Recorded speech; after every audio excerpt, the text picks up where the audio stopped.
여러분들은 무엇을 결정하실 때 어떻게 그 결정을 선택을 하십니까? 어린 시절을 돌아보니까요. 무엇인가 결정할 때 가위바위보를 많이 한 것 같아요. 뭘 결정할 때. 네, 가위바위보. 또 뭐 동전을 던져서 뭐 앞면이 나오면 이렇게, 뒷면이 나오면 이렇게 하겠다. 나뭇잎을 떼고 하는 적도 있었던 것 같아요. 이렇게 나뭇잎을 떼가지고 잎이 많은 걸 떼가서 하나하나 떼면서 마지막에 나온 거 선택하는 거, 뭐 이렇게. 그런 거 기억나시죠? 80년대 전자제품 광고 중에 이런 광고 문구가 있었습니다. 순간의 선택이 10년을 좌우한다. 거기에 이제 덧붙여서 순간의 선택이 평생을 좌우한다. 그런 말도 있습니다. 순간의 선택이지만 그 결과는 10년, 20년까지 미칠 수도 있고 평생을 미칠 수도 있는 것이죠. 1896년도 미국의 목사인 찰스 셸던이 예수님이라면 어떻게 하실까라는 기독교 소설을 썼습니다. 1980년대 이 소설이 굉장히 우리 한국 기독교에 큰 유행을 했었습니다. 이 책의 내용은 이렇습니다. 이 19세기의 미국의 철도 도시인 레이먼드 시를 배경으로 하는 그런 소설입니다. 이 레이먼드 제일교회의 담임 목사인 헨리 맥스웰 목사라는 분이 있었는데, 이 맥스웰 목사님이 어느 날 어떤 인쇄 노동자를 만나게 됩니다. 근데 이분은 지금 그 당시에 이제 19세기 말에 최첨단 이제 인쇄 기술이 발달되면서 이 분이 일자리를 잃게 돼요. 그리고 떠돌이 신세가 됩니다. 그래서 목사님을 만나서 도와달라고 이제 부탁을 하게 돼요. 이 목사님도 딱히 뭐 이게 도와드릴 방법이 없으니까 그분에게 사과를 하고 돌려보내게 돼요. 저는 지금 뭐 도와드릴 방법이 전혀 없습니다. 그리고 이제 주일날이 되었는데 이분이 주일 예배 시간에 오게 돼요. 그리고 교인들에게 이렇게 외칩니다. 당신들은 다른 사람의 불행에 대해서 전혀 관심이 없다. 자기들밖에 모른다. 이렇게 외치면서 그 자리에서 심장마비로 죽습니다. 목사님과 성도들이 다 충격을 받게 돼요. 그러면서 목사님이 성도들에게 제안을 하게 됩니다. 앞으로 1년 동안 우리가 무슨 일을 할 때마다 예수님이라면 어떻게 하실까를 질문해보고 결정하고 선택하기를 원합니다. 그래서 1년 동안 교우들이 전부 다 무슨 일을 할 때마다 예수님이라면 어떻게 하실까? 그 질문을 하면서 생활을 하게 돼요. 근데 이제 놀라운 일이 벌어지게 되는데 그 레이먼드 씨의 크고 작은 변화가 일어나기 시작합니다. 성도들이 예수님이라면 어떻게 하실까라고 질문하면서 생활했는데 개인의 삶도 변화됐는데 더 나아가서 그 지역사회의 삶도 변화되는 것을 발견하게 되었던 것입니다. 이것이 이 소설의 내용입니다. 여러분, 우리가 일상생활을 할 때마다 예수님이라면 어떻게 하셨을까? 예수님은 어떤 선택을 하셨을까? 예수님이라면 어떤 결정을 내리셨을까? 고민해 보시면서 생활해 보시기를 간절히 바랍니다. 오늘 본문 말씀은 세겜 언약을 다루고 있습니다.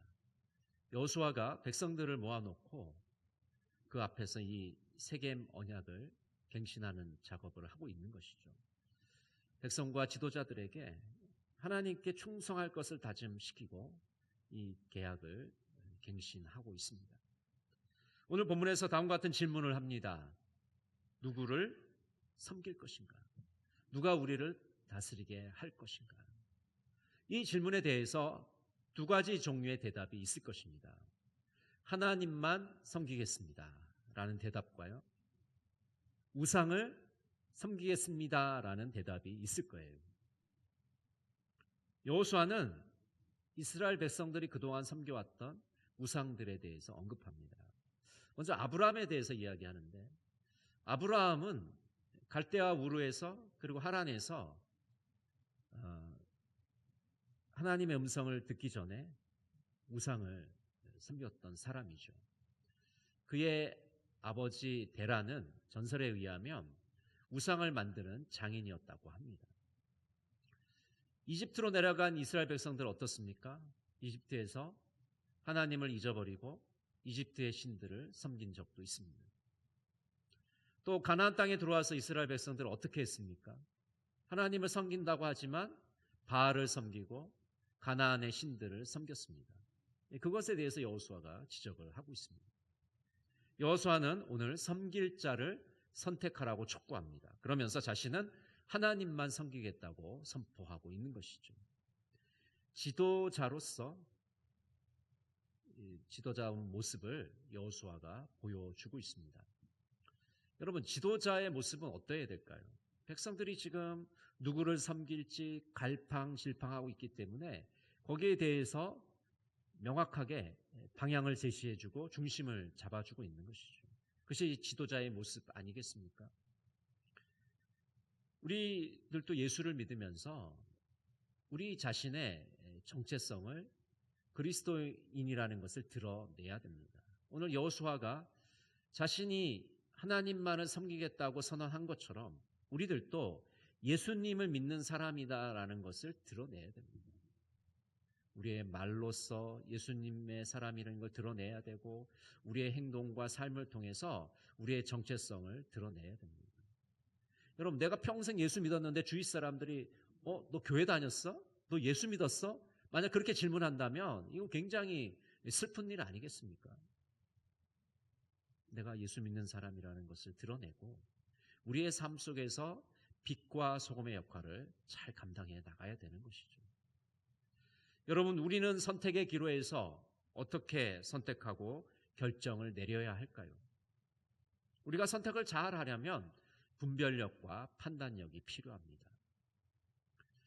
열왕기상 18장에 보면 갈멜산에서의 엘리야 선지자의 모습을 우리들에게 보여줍니다.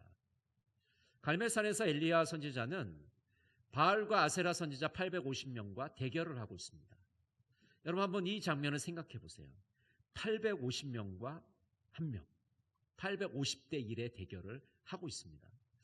정말 마음으로 되게 쫄리지 않겠습니까? 되게 두려울 것 같기도 하고 무서울 것 같기도 하고. 근데 엘리야는 전혀 쫄지 않았어요. 850대 1의 이 상황 속에서 엘리야는 지금 갈팡질팡하는 백성들에게 섬길 자를 택하라고 말하고 있는 것이죠. 그는 하나님께 응답을 간구하고 있습니다.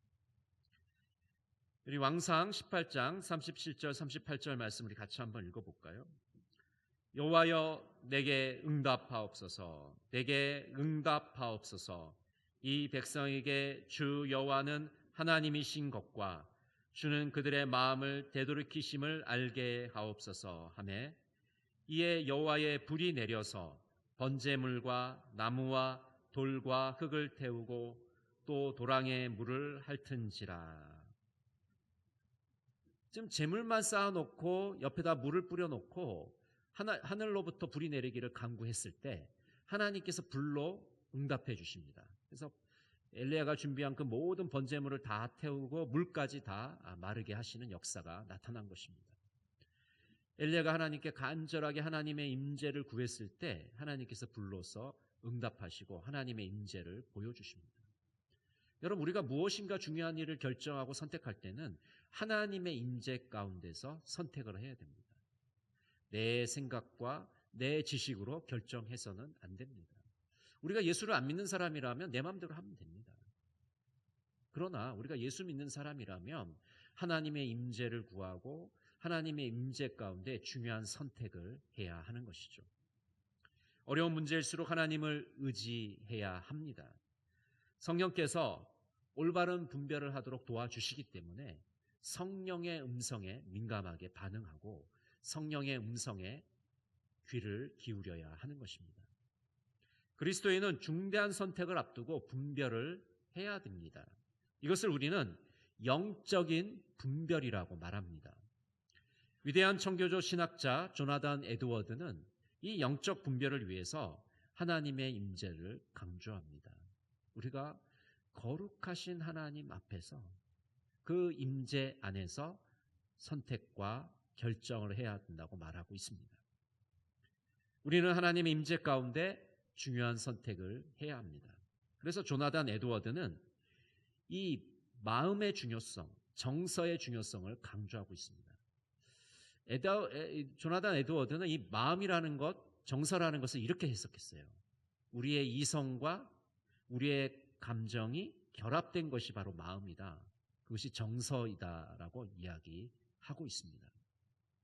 그래서 우리가 중요한 선택을 할 때 이 마음이 잘 분별하고 결정을 내려야 된다고 얘기했어요. 그래서 먼저 이성적인 측면에서 이런 질문을 해야 한다고 말했습니다. 이 선택을 했을 때의 장단점은 무엇인가? 여러분, 우리가 선택을 할 때 이것을 선택했을 때 장점이 쭉 있을 거예요. 그리고 단점들이 있을 겁니다.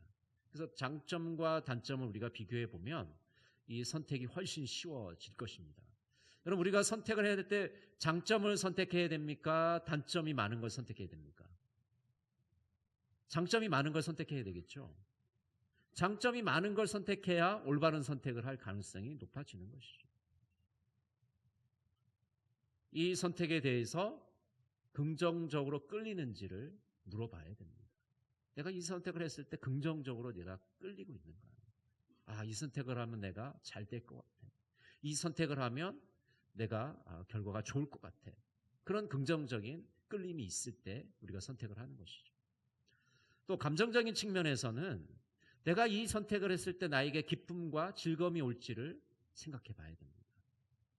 내가 선택을 했는데 기쁨이 오는 게 아니라 오히려 불안하고 더 초조하고 두려움이 생기면 그 선택을 하지 말아야 됩니다. 좋은 선택은 내가 선택했을 때 내 마음속에 평안이 찾아오게 됩니다. 그러나 좋지 않은 선택은 내 마음속에 두려움이 엄습하게 돼요. 그래서 이 이성적인 측면과 감성적인 측면이 잘 결합된 그 마음의 선택, 정서의 선택을 우리가 할 때 올바른 선택을 하게 되는 것입니다. 우리는 어려운 선택이나 결정을 할 때 어떨 때는 이성에 의해서 끌리기도 하고 또 어떨 때는 감정에 의해서 이끌리기도 합니다. 그렇게 선택을 하게 되면 한쪽에 의해서 끌려서 선택을 하게 되면 우리가 낭패를 보기 쉽습니다. 그래서 이 두 가지가 결합된 머리와 가슴이 결합되고 이성과 감정이 결합된 이 마음의 선택을 할 때 우리가 올바른 선택을 할 수 있게 되는 것이죠. 영성가들은 영적 분별을 할 때 5단계가 있다고 말하고 있습니다. 먼저 1단계는 그 질문의 대상을 분명하게 표현하라고 말하고 있습니다. 어떤 문제를 선택하고 결정할 때는 먼저 우리 마음속에서 질문이 분명하게 떠올라야 됩니다. 오늘 세겜 언약을 할 때 여호수아와 백성들의 마음속에 이런 질문이 떠올랐어요. 누구를 섬길 것인가? 이런 질문이 떠올랐기 때문에 그것에 대해서 선택을 할 수 있는 겁니다. 여러분, 이런 분명한 이 질문이 떠오르지 않으면 우리가 선택할 수가 없어요. 내가 A를 선택할 것인가 말 것인가에 대한 질문이 떠올라야 됩니다. 그래서 내가 지금 무엇을 선택하는 것인지, 내가 결정하는 것이 무엇인지를 분명하게 표현할 수 있어야 됩니다. 그것이 분명해야지만 우리가 선택을 할 수가 있고 결정을 내릴 수가 있는 거죠. 두 번째 단계는 문제에 대한 정보를 수집하는 단계입니다. 내가 선택하려고 하는 것에 대한 정보와 지식을 최대한 수집하고 그걸 수집한 것을 분석해야 됩니다. 우리가 어떤 문제에 접근을 할 때는 진공 상태에서 접근하는 게 아니에요. 이미 내가 어느 정도 지식을 갖고 있습니다. 그것에 대한 생각을 갖고 있어요. 그러나 그것으로 부족하기 때문에 더 많은 지식과 정보를 모아야 됩니다. 그래야만 정확한 분석을 우리가 할 수가 있는 것이죠. 세 번째 단계는 잠정적인 선택과 결정을 내리는 단계입니다. 아직 최종적인 선택은 하지 않고 지금까지 단계를 거쳐서 어느 정도 가장 합리적이라고 생각하는 그 선택과 결정을 잠정적으로 내립니다. 그래서 이 잠정적인 결론을 통해서 하나님께서 나를 어디로 인도하시는지, 하나님이 나를 어떻게 인도하시는지를 잠시 우리가 좀 시간을 가지고 살펴보는 것이 필요합니다. 그 다음 4단계는 성령 하나님의 확증을 구하는 기도를 하는 것입니다. 영적 분별을 통해서 최선의 선택과 결정을 내리는 단계입니다. 그래서 지금 잠정적으로 내린 이 결론이, 잠정적으로 이 한 선택이 하나님의 뜻인지를 확증받는 그런 단계입니다. 내가 지금 이것을 선택하면, 이런 결정을 내리면 하나님께서 기뻐하실까? 하나님께서 원하시는 방향인지를 확증을 받아야 됩니다. 그래서 여러분, 우리 믿음의 선배들은요, 이런 어려운 문제를 결정할 때 기도원에 갔잖아요. 그래서 기도원에 가서 뭘 뽑는다고요? 소나무 뿌리를 뽑으면서 흔들면서 기도를 한 거 아니겠습니까? 너무나 답답하니까 하나님 좀 보여주십시오, 해결해 주십시오 하고 그렇게 기도했던 것이죠. 그래서 우리가 이 하나님의 확증을 받아야 될 때 우리의 생각, 우리의 감정, 우리의 영이 일치해야 됩니다. 내 마음은 이렇게 하기를 원하고, 내 머리는 이렇게 하기를 원하고, 내 영은 다르게 결정하기를 원한다면 우리는 확증받은 것이 아닙니다. 우리의 생각과 우리의 감정과 우리의 영이 일치할 때, 동의할 때 그것이 하나님의 확증을 받은 것입니다. 어딘가 모르게 내 마음속에 꺼리낌이 있고 부대낌이 있다면 잠시 결정을 미루어야 됩니다. 보류해야 합니다. 당장의 문제 해결보다 더 중요한 것이 바로 하나님의 사랑을 느끼는 것입니다.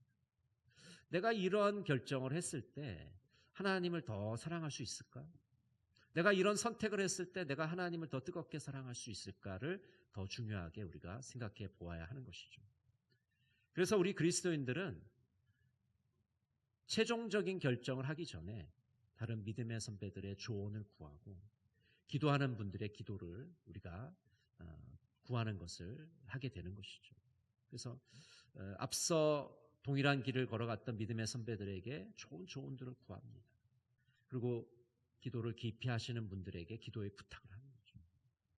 그러면 내가 하나님께 받은 이 확증과 다른 사람이 받은 확증을 비교해 보면 되는 거죠.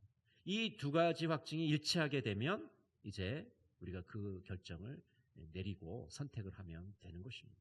근데 이것이 불일치하면 좀 더 기도하면서 시간을 가지고 두고 보는 것이 필요할 것이죠.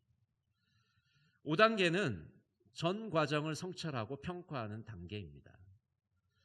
결정을 내렸다고 끝이 아니라 이 결정이 하나님의 뜻을 이루었는지를 살펴봐야 됩니다. 지금 내가 최종 단계를 결정을 했어요. 최종적인 선택을 했어요. 그럼 이게 과연 하나님의 뜻인가를 끝까지 살펴보아야 하는 것이죠. 그러면서 하나님에 대한 사랑이 더 깊어졌는지를 확인해야 됩니다. 내가 이런 결정을 하고 이렇게 선택을 했는데 하나님에 대한 사랑이 식어버렸어요. 하나님에 대한 사랑이 메말랐어요. 그러면 이 선택을 다시 한번 진지하게 생각해 보아야 하는 것이죠. 우리가 선택의 기로에서 결정을 내렸으면 이제는 앞으로 밀고 나가야 됩니다. 우리 24장 14절 말씀 같이 한번 읽어볼까요? 그러므로 이제는 여호와를 경외하며 온전함과 진실함으로 그를 섬기라. 너희 조상들이 강 저쪽과 애굽에서 섬기던 신들을 치워버리고 여호와만 섬기라. 여러분, 우리가 지금 여호수아서에서 보고 있는 질문은 어떤 질문이었습니까? 누구를 섬길 것인가 하는 질문이었잖아요. 거기에 대해서 이스라엘 백성들은 어떻게 화답했습니까? 어떤 결정 내렸습니까? 하나님만 섬기겠습니다. 하나님만 경외하겠습니다. 온전함과 진실함으로 하나님을 섬기겠습니다라고 결정했습니다. 이런 결정을 내렸으면 이제 정직하게 신실한 태도로 하나님을 섬겨야 되는 것이죠. 하나님만 의지하고 하나님께 나아가야 됩니다. 하나님보다 더 사랑하는 우상들을 다 치워버리고 그 우상들을 포기하고 하나님을 진실한 마음으로 섬겨야 됩니다. 우리가 어떤 결정을 했을 때 그 다음 단계는 그대로 밀고 나가는 것입니다. 여러분, 매일매일 우리가 결정을 해야 되고 선택의 기로에 놓여 있습니다.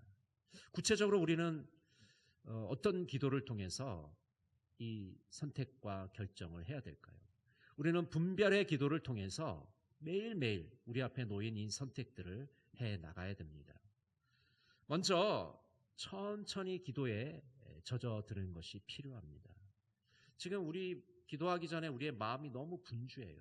세상 일들을 다 하고 있었기 때문에 너무 마음이 분주하고 마음이 요동치고 있기 때문에 이것을 가라앉히는 작업이 필요합니다. 그래서 기도할 때 먼저 눈을 감는 게 중요합니다. 눈을 감고서 천천히 심호흡을 해요. 그러면 어느 정도 이제 마음이 가라앉는 것을 우리가 느끼게 됩니다. 그러면서 그 가운데서 하나님의 사랑의 손길을 느끼면서 기도를 준비하게 되는 것이죠. 기도할 준비가 됐으면 오늘 하루 하나님이 내게 주신 선물들을 한번 되돌아보는 것이 중요합니다. 오늘 내 하루 살아가면서 하나님 나에게 어떤 선물을 주셨는가, 그 선물들을 기억하면서 주님께 감사하는 시간을 가지는 것이 중요합니다. 그 다음에는 하나님의 은총을 받기를 간구하고 기도해야 됩니다. 하나님, 제가 이 기도의 시간을 통해서 하나님의 은혜를 받기를 원합니다. 하나님의 사랑을 받기를 원합니다. 이 시간 은총을 내려 주십시오라고 기도해야 하는 것이죠. 그리고 그 다음 단계에서는 하나님과 함께 하루를 돌아보는 시간이 필요합니다. 오늘 하루 내 마음이 어떻게 움직여 나가는가? 나는 어떤 생각을 하고서 하루를 살아갔는가?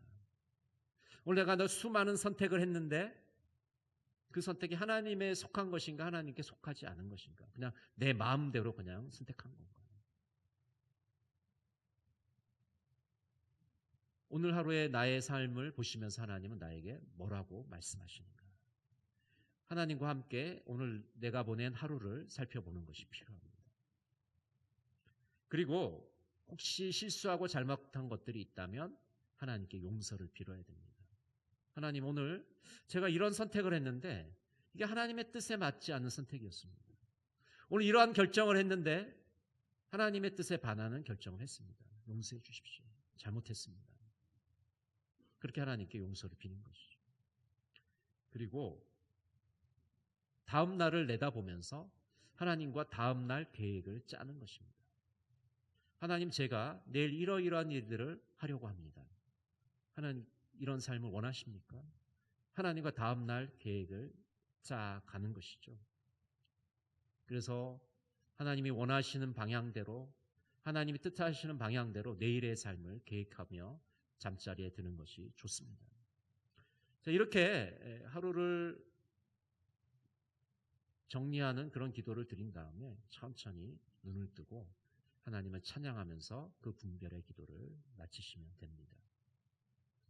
여러분, 우리는 분별하는 기도를 통해서 하나님의 뜻을 발견할 수가 있습니다. 선택의 기로에서 올바른 선택을 하게 되는 것입니다. 고대훈 씨는 선택의 문을 열고 닫아라에서 이렇게 말하고 있습니다. 선택은 문과 같습니다. 열든 닫든 선택해야 합니다. 문을 거쳐야 들고 날 수 있습니다. 열어야 할 때는 얼른 열어야 하고 닫아야 할 때는 얼른 닫아야 합니다. 신중함이 지나쳐 문을 여닫을 시간을 놓치면 안과 밖, 성공과 실패의 경험을 모두 놓치고 맙니다. 여러분, 선택은 문과 같습니다. 빨리 닫아야 될 땐 닫고 빨리 열어야 될 땐 열어야 돼요. 이 타이밍을 놓치게 되면 중요한 선택을 놓치게 되는 것입니다. 여러분, 우리는 매 순간 선택의 기로에 놓여 있습니다. 무엇인가를 결정하며 살아가야 됩니다. 예수 믿는 사람과 믿지 않는 사람들의 결정적 차이는 어디 있을까요? 내가 예수 안 믿으면 내 마음대로 결정하면 돼요. 그리고 그 책임도 내가 지는 겁니다. 그러나 내가 예수를 믿는 사람이라면 하나님의 임재를 구하고 하나님의 뜻을 물어야 됩니다. 하나님, 어떤 선택을 하기를 원하십니까? 예수님이라면 지금 어떻게 하시기를 원하십니까? 매일 매 순간 분별의 기도를 하면서 하나님의 뜻을 구해야 됩니다. 그것이 바로 그리스도인의 삶 아니겠습니까? 여러분, 이번 한 주간 살아가시면서 선택의 갈림길에서 하나님의 뜻을 분별하시는 여러분 모두가 되시기를 간절히 바랍니다. 기도하겠습니다. 사랑의 하나님, 순간순간 선택의 갈림길에 서 있습니다. 예수님이라면 어떻게 하셨을까요? 하나님의 임재 안에서 영적인 분별을 하게 하여 주시옵소서. 예수님의 이름으로 기도드립니다.